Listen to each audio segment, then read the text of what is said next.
बिक्रमा बुंबाय दा बिटिआर एकर्डआ मोनसे फल्स एकर्ड 2021 आरो 22 आव भारत सरकारा रोनगोरानो एरिया डेभलपमेन्टनि नामाव 250 कोटी फैसा हरदोंमोन। नोंथांमोना हा पाट्टानि खोथाखौ सानो, नोंथांमोना बिटिआर एकर्डआ डुप्लिकेट एकर्ड बेखौ बुजिदों। जों बे एबसुखौ गारनानै बिपिआव फैदों।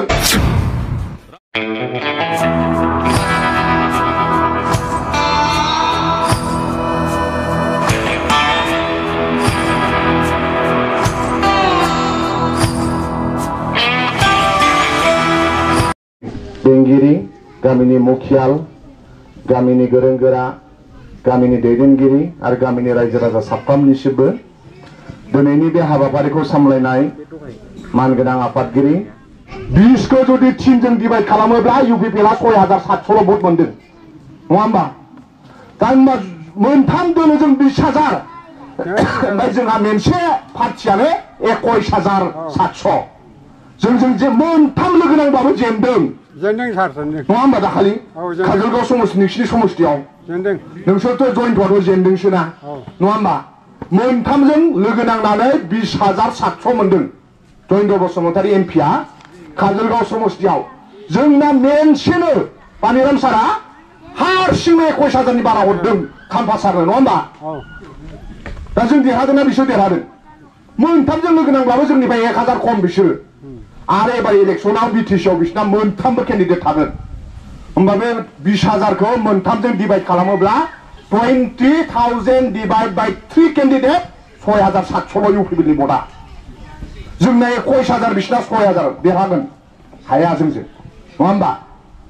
आरो काजलगावनि रायजो राजा बिथांमोनखौ साबायखर बावखानांगोन।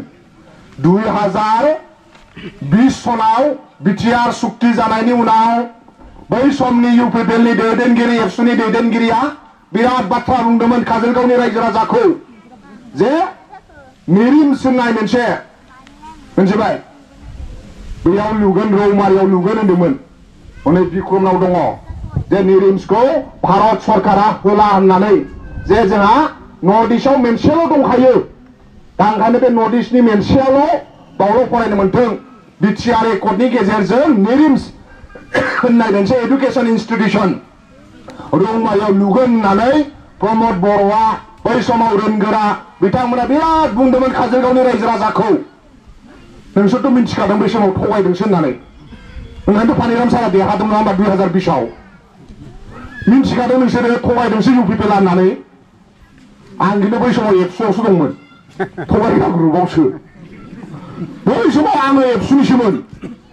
दहाय बिक्रमा होनदोंना आं एबसुनि ग्रुपआवसो जों मिटिं खालामनो फैदोंना बिथिं। नोंसोरथ' मिन्थिखादों जाया निरिम्सआ जाया होननानै। जोंबो बुंबाय प्रमद बर'आ एकदम जाथारगोन बुंफैबाय जोङो दा जाया होननानै भारत सरकारनो लिरनानै होबाय नङा होमबा? दा ओंखायनो दहाय बिक्रमा बुंबाय दा बिटिआर एकर्डआ मोनसे फल्स एकर्ड रायजो राजानि लुबैनाय नंखायामोन। भारत सरकार आसाम सरकारा मावफुङा। दाखालि बावै रोनगोरा नार्जारी काजलगाव समस्तियाव आवगाय एमसिएलए गेलेनाय पानिराम सारजों जेनदों।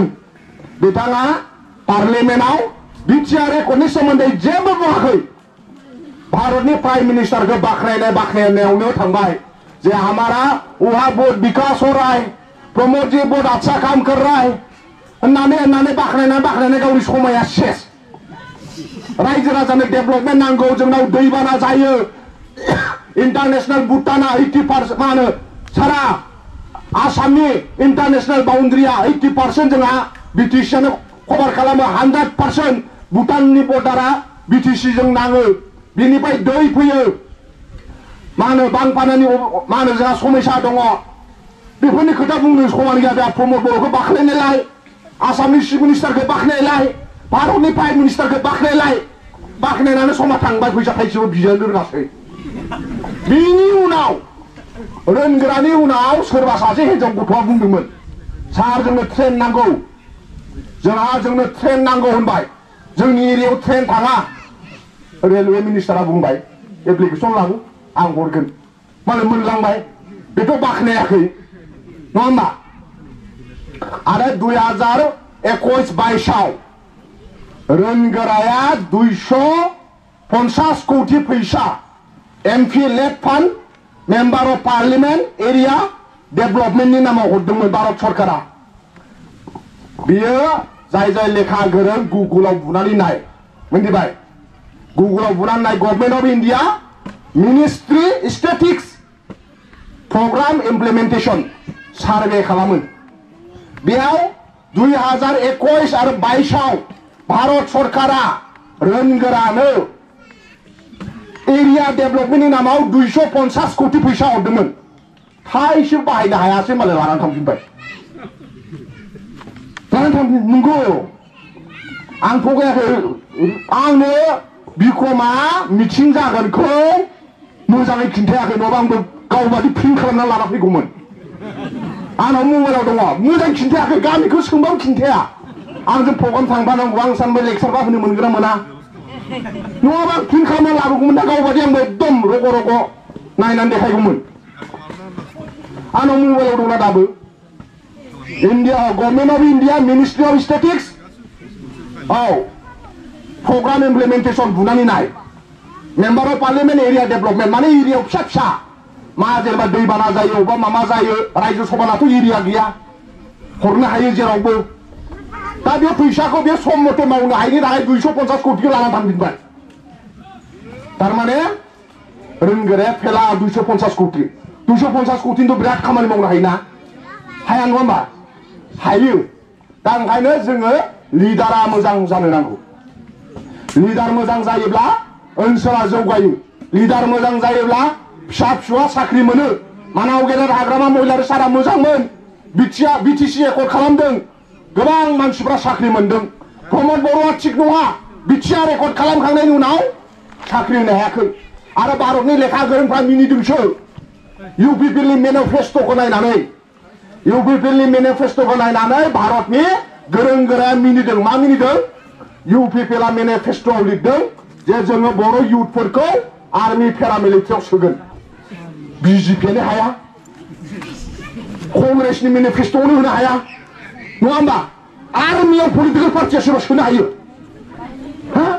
पेरामिलिटारियाव साख्रि सोनो हायो सोरबा पलिटिकेल पार्टिया मिनिदों प्रमद बर'खौ अबेनि आदुआ बिलाइ होननानै लेखा गोरों मिज'रामा नागालेण्डआ मिनिदों एनि पलिटिकेल पार्टि सोरबा बुंनो हायो नामा सोरबा इलेक्सन मेनिफेस्ट'आव सोनो हायो नामा नङा होमबा गभर्नमेन्टआसो हायो पार्टिया हायाना आग्निवीर स्किम लाबोदों बिजेपिआ लाबोआखै भारत सरकारा लाबोदों दा ओंखायनो दिनै जोंनि गोरों गोराया थिग जानो नांगोन गोरों गोराया थिग जायोब्लासो ओनसोला जौगागोन दा ओंखायनो जोंहा नोंथांमोना जोंहा देरहाखानायखा धैर्य हक जों सब थिग दङ दाखालिबो एमपि इलेक्सनाव जों मा होनो नोंथांमोननि समस्थियाव जों देरहादों ओंखायनो जों साबायखर बावनांगोन जों फैदों बिनि थाखायनो जे बिपिएफनि जानानै नोंथांमोननि बे मोख्रागुरि गामिनि साफ्रोमबो रायजो राजाखौ साबायखर बावनो इउपिपिएलआ कौटि कौटि फैसा बाहायदों नाथाय नोंथांमोनखौ बायनो हायाखै नोंथांमोना फिसा फिसौनि खोथाखौ सानो नोंथांमोना हा पाट्टानि खोथाखौ सानो नोंथांमोना बिटिआर एकर्डआ डुप्लिकेट एकर्ड बेखौ बुजिदों ओंखायनो नोंथांमोना बिपिएफजों थादों जों बे एबसुखौ गारनानै बिपिएफआव फैदों मानोना बेल' मोनसे पलिटिकेल पार्टि जोंनि ओनसोलनि सेंग्रा सिख्लाया सेफगार्ड मोनगोन जोंनि देशआ बासायगोन जोंनि ओनसोलाव इक'नमिक साउन्ड जागोन जोंनि ओनसोलाव डेभलपमेन्ट फैगोन जोंनि गथ' गथाया साख्रि बाख्रि मोनगोन ओंखायनो प्रमद बर' हाथाव देश बासाव प्रमद बर' हाथाव बिटिसि बासाव बे स्ल'गानजों जों साफ्रोमबो फैगोन नोंथांमोनखौ फिन खनसेबाव साबायखर बावबाय आंनि बुंनायखौ एसेयावनो फोजोबबाय थेंक इउ गोजोन्थों